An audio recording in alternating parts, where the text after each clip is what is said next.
Buenas tardes, me presento, mi nombre es Kevin Alexander Ortiz, actualmente soy estudiante de último semestre de Psicología en la Universidad Minuto de Dios y pues soy partícipe y perteneciente a esta especialización como opción de grado sobre diseños de aprendizaje virtuales.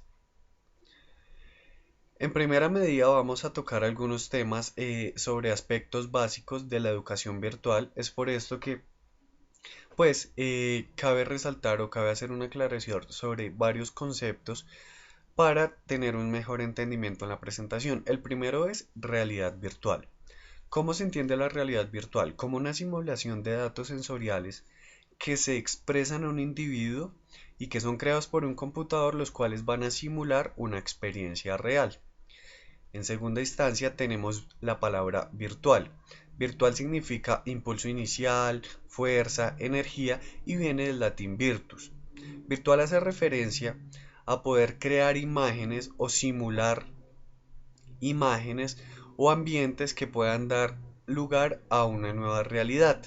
Es decir, por medio de lo virtual yo puedo crear imágenes, simulaciones y esto me convierte un nuevo ambiente que da una realidad. Como tercera instancia tenemos la palabra virtualidad. Esta hace referencia a la capacidad que tiene la tecnología digital para simular la realidad y recrearla imaginativamente. La virtualidad, ¿qué plus tiene? Evade las limitaciones de tiempo y espacio que existen entre las relaciones presenciales de las personas. Algunos ejemplos de la virtualidad, ¿cuáles son? Los chats en línea, las videoconferencias, entre otros. Otra de las palabras que tenemos en este apartado de la presentación es educación. ¿La educación qué es? La educación es un ambiente de aprendizaje que se puede dar de forma presencial o virtual o un equilibrio entre estas dos, perdón, en donde interrelacionan aspectos de comunicaciones sociales y afectivas, aspectos pedagógicos que integrados adecuadamente y dando un buen manejo ayudan al estudiante a que se genere un mayor entendimiento, a que se mejore el proceso de enseñanza-aprendizaje. Dentro de la educación se incorporan aspectos del contexto social, laboral y personal para que sea mejor el aprendizaje. Ahora bien, ya viendo estos términos, vamos a definir qué es la educación virtual. La educación virtual aparece dentro de la educación a distancia y la educación virtual se encuentra dentro de la quinta generación de la educación a distancia, en donde el proceso de aprendizaje es un proceso donde se utiliza un medio de comunicación o de información presentados de forma hipertextual. Se puede dar en aulas virtuales, por ejemplo, como lo es el aula virtual de especiales Uniminuto, el aula virtual de pregrado, donde hay posibilidades técnicas y multimediales para crear conocimiento y todo esto basado en currículos y metodologías de aprendizaje particulares. La educación virtual está enfocada para estas personas que no pueden asistir presencialmente a una instalación de educación superior, ya puede ser por algún tipo de limitación física o de salud o por el tiempo, que el tiempo no le alcanza. Entonces, para este tipo de personas se crea la educación virtual. Ahora hay que tener en cuenta lo siguiente, así como en la educación presencial existe un campus donde reúne ciertas variables para que se genere un ámbito o un contexto de educación favorable, dentro de la educación virtual también existe algo denominado el campus virtual, que está compuesto en este caso por cuatro variables. La primera que es el facilitador, que en este caso lo podemos definir como el tutor docente. En segunda medida están los compañeros. Los compañeros son todas aquellas personas inmersas dentro del grupo educativo que están recibiendo el aprendizaje. Los recursos, que es todo el material de apoyo, de ayuda, en el cual los estudiantes van a basar todos sus trabajos, van a hacer consultas. Estos recursos los puede entregar el tutor o el facilitador, pero también debe ser una responsabilidad por parte del estudiante realizar una investigación autónoma. Y por último, tenemos el personal de apoyo. El personal de apoyo son todas estas personas profesionales que coinciden o que conllevan con ellos una capacidad de conocimiento confiable y que nos puedan apoyar durante el proceso de, pues, de nuestra educación, nuestra formación. Ahora bien, para dar un buen contexto de educación virtual y teniendo en cuenta los recursos, surgió un nuevo proceso, el cual según Silvio y Juan en el año 2000, lo denominan como la virtualización de contenidos. ¿Qué es la virtualización de contenidos? Es tomar las temáticas escritas, literaturas, ensayos, cualquier recurso físico y pasarlo a un formato web. Esto con el fin de que las personas que estudian de una forma de educación virtual puedan tener acceso también a los recursos de forma virtual. Ahora bien, de acuerdo a la conceptualización anteriormente dada, Uniminuto entra y asume la educación virtual para sus estrategias de aprendizaje y lo asume como un proceso de formación interactivo centrado en el aprendizaje autodirigido y colaborativo que se realiza en cualquier espacio y tiempo de forma sincrónica y asincrónica con el uso de las TIC de una forma apropiada. Ahora bien, esta presentación va a estar enfocada como en un vaivén de la educación presencial a la virtual para hacer comparativos y generar un mayor entendimiento. El espacio funcional de la educación virtual, ¿cuál es? Las aulas virtuales. En este caso para nosotros sería el aula virtual de especiales Uniminuto. El aula virtual es donde se simula la situación de educación presencial. Allí vamos a encontrar la presentación de la información, la transmisión de la información por parte del docente y la asimilación por parte del estudiante, la simulación de los recursos físicos, que era lo que ya veíamos anteriormente, que era la virtualización del contenido. Encontramos también un tablero de notas donde puede ser todo el panorama y los muros del aula virtual donde nosotros podemos generar nuestras expresiones. Em, Se encuentra el espacio para el diálogo en cualquier medio de comunicación, ya sea por un chat, por un correo electrónico, por un foro, por una llamada, cualquier tipo de comunicación virtual o tecnológica que podamos tener. También se encuentran las evaluaciones, las retroalimentaciones y los seguimientos a los estudiantes.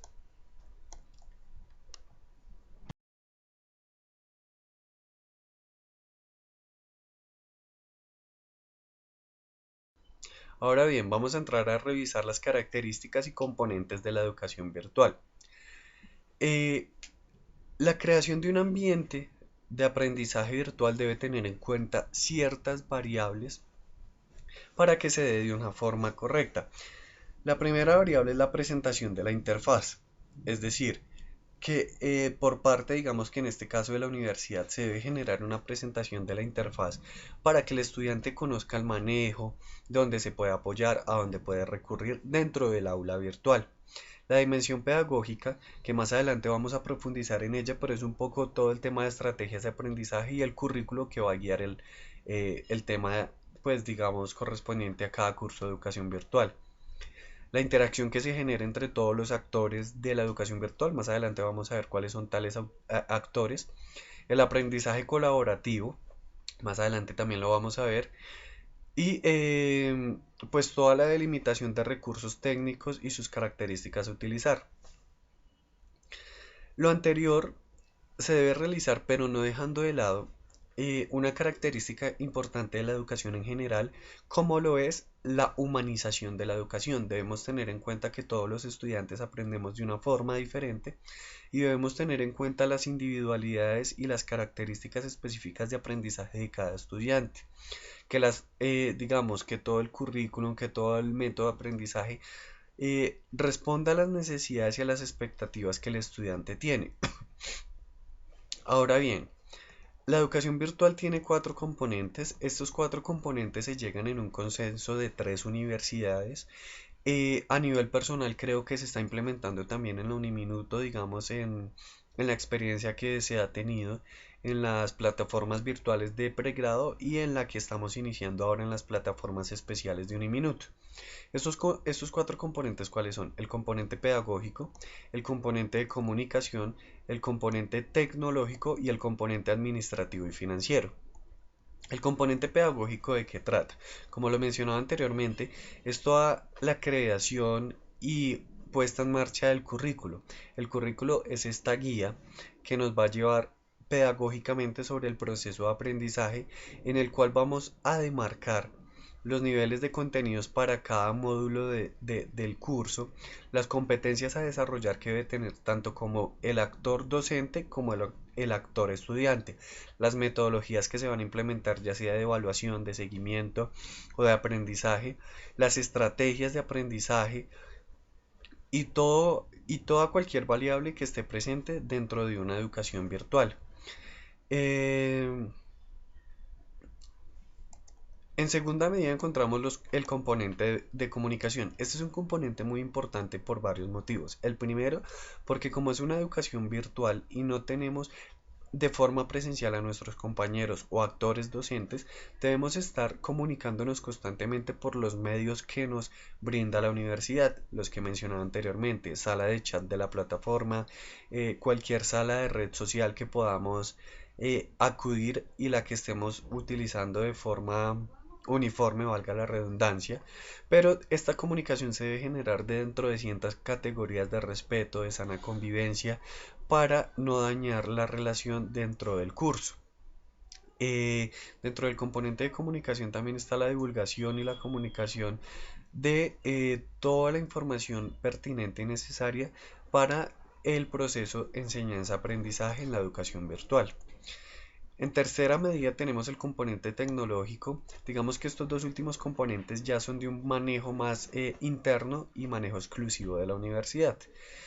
El componente tecnológico eh, tiene relación a todas las herramientas tecnológicas que se deben utilizar o que los estudiantes necesitamos para desarrollar nuestras actividades pues de forma efectiva. Eh, Aquí es donde se incrementa, digamos, la información académica, donde se determinan los niveles de seguridad de acceso a las plataformas, donde se diseñan, se programan y se ponen en marcha sistematizándolas. Y el cuarto componente es un componente administrativo y financiero. Es aquí donde la universidad genera todo el tema de los presupuestos de costos, de inversión para cada componente de los cursos de educación virtual.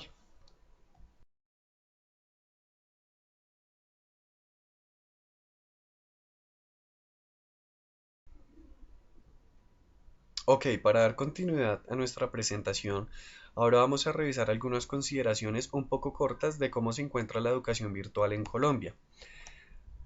Actualmente es bien sabido que Colombia está modernizando en todas las estrategias de educación que se están presentando para los estudiantes. Si bien sabemos, las instituciones de educación superior están potencializando toda la educación virtual para generar algunas facilidades a sus estudiantes que no pueden acceder a una educación presencial, pero es aquí donde debemos hacer un poco la invitación a las instituciones o empresas privadas y al Estado gubernamental para que genere un poco más de apoyo en esta nueva estrategia de aprendizaje, ya que todos, pues digamos, todo el trabajo individual de las instituciones de educación superior no está siendo suficiente para la demanda de modernización y de calidad que se requieren en nuestro país Colombia para una educación virtual de calidad y de efectividad.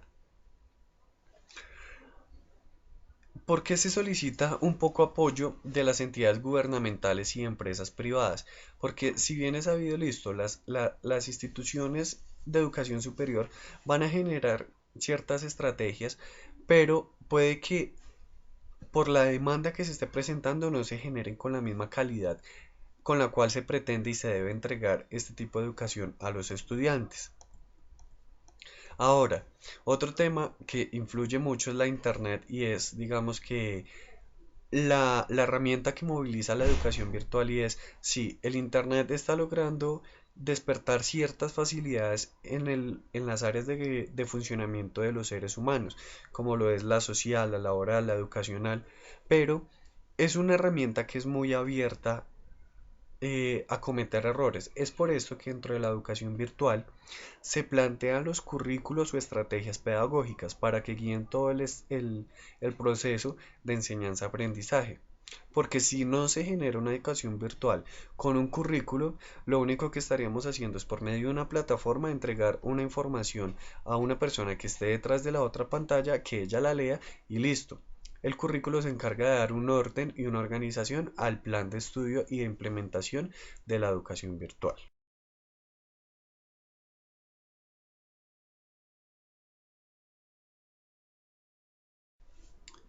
Ya para finalizar nuestra presentación, vamos a tocar un tema sumamente importante y es el tema, perdón, de los actores que se presentan dentro de la educación virtual. Encontramos el papel del maestro, el papel del estudiante y como último actor encontramos las estrategias de aprendizaje en la educación virtual. En primera medida, vamos a definir cuál es el papel del actor docente o maestro dentro de la educación virtual. El docente no es la misma persona o el maestro o el tutor no es la misma persona con las mismas características que se presentan dentro de una educación presencial. Un maestro de educación virtual se convierte más en un diseñador de ambientes de aprendizaje, una persona responsable y clara con un modelo pedagógico y un currículo, el cual lo plantea de forma sencilla y clara a sus estudiantes para que los estudiantes comprendan cuál va a ser el rumbo de la educación. Aquí en la educación virtual, los docentes no tienen ganancia por la presencia corporal que esto pueda llegar a intimidar a algunos estudiantes como sea en la educación presencial. Aquí un docente de educación virtual que genere ese respeto y admiración por sus estudiantes es una persona que debe tener ciertas características como lo son las siguientes. Eh, el poder que genera dentro de la educación virtual o dentro de la plataforma virtual lo da de acuerdo a los conocimientos y recursos que pueda brindar a sus estudiantes para que ellos generen sus consultas correspondientes. También una persona que abra espacios de reflexión acerca de los temas tratados, que abra espacios para evaluación, para seguimiento y para construir un conocimiento conjunto. Ahora bien, el segundo actor, que es el estudiante tiene ciertas características que debe cumplir para ingresar a un proceso de educación virtual. En primera medida, el estudiante debe ser una persona mayor de edad que sea consciente de todo el proceso que adquiere, que este proceso se da de una forma autónoma, debe tener responsabilidades para saber a qué instancias de consulta puede acudir que sean confiables, por qué medios de comunicación yo puedo recurrir para hacerme visible con mis sugerencias, inquietudes o dudas al tutor. De igual forma, el estudiante, como lo mencionaba anteriormente, educación virtual, es una persona que por X o Y motivo, ya sea de salud o ya sea por un problema de tiempo-espacio, no puede asistir a una infraestructura de forma presencial. Y en última medida, el tercer actor es el actor del aprendizaje o de las estrategias de aprendizaje. Dentro de las estrategias de aprendizaje tenemos dos tipos, que es el autodirigido y el aprendizaje colaborativo. El autodirigido va enfocado a todo el tema de, eh, de autonomía del estudiante y son las acciones y decisiones que yo como estudiante tomo frente a mi proceso de educación. Ya digamos que este modo de aprendizaje se da de forma virtual y no virtual, pero aquí genera un mayor peso porque soy yo el que decido si quiero cumplir con las actividades. Y el segundo es un aprendizaje favorecido o colaborativo. Este se centra más en el trabajo en equipo, en el trabajo de grupo y en la construcción del conocimiento en equipo. Es la cooperación para solucionar problemas y para aplicar mis conocimientos a un grupo. El aprendizaje colaborativo tiene tres características, ya para finalizar las voy a mencionar, como lo es la interdependencia positiva, la cual es que yo como grupo, como perteneciente a un grupo, llegue a un consenso con mis demás compañeros para establecer las metas, los recursos, las tareas, delegar funciones y esclarecer los premios o reforzadores que vamos a obtener como grupo después de cumplir una tarea.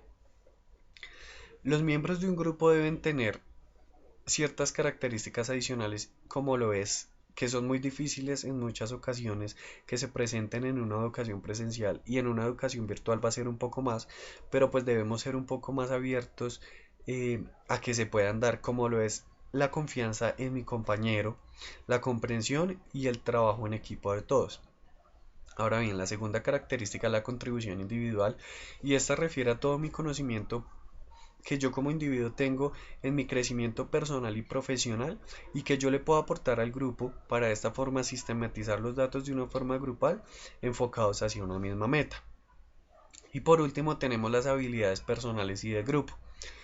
Aquí es donde se denotan las habilidades personales que pueden influir en mi grupo y de esta forma poder delegar roles o funciones. Aquí es donde se evidencia y se debe generar la evidencia de la persona líder, la persona que más participa y así crear una participación más activa, una escucha activa, que la coordinación de las actividades sea mucho más sistematizada y el seguimiento y la evaluación de las mismas igual. Bueno, espero que esta presentación haya sido de su agrado, que me haya logrado dar a entender con las palabras que quería comunicarles, que tengan un muy buen día. Hasta luego.